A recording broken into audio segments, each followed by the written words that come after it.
This is the environment of the modern military. Much of it is loud. So loud, in fact, that everyone is issued earplugs to protect their hearing.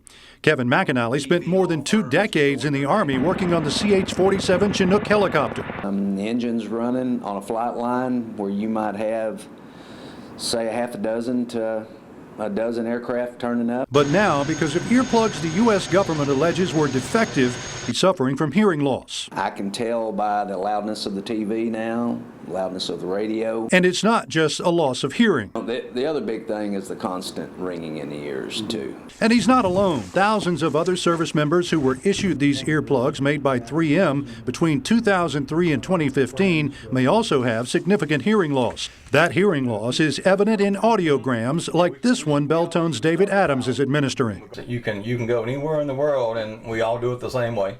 Service members are required to get these audiograms, responding to a series of beeps at different megahertz when entering and exiting the service.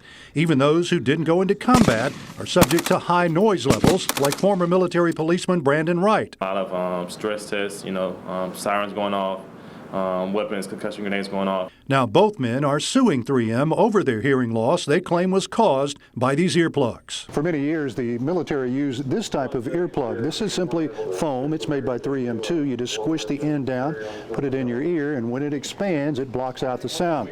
That type and this orange type here work to block out about 30 to 40 decibels. Then in 2003, the Army began switching to this earplug, the Combat Arms, also made by 3M. The green side meant to work as a normal earplug.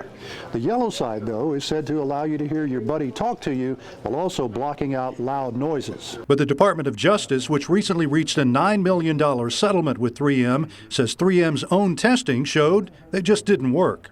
It actually tested at -2 NRR. That's a noise reduction rating.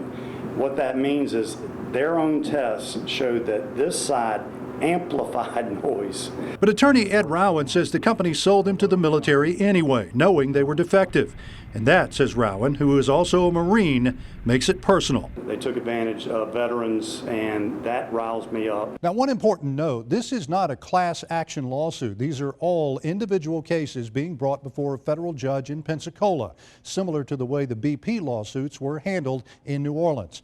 We contacted 3M for a response to the lawsuits. The company says we deny this product was defectively designed and will vigorously defend ourselves against such allegations. You can read the company's entire statement along with this story at WKRG.com. Bill Riles, WKRG News 5.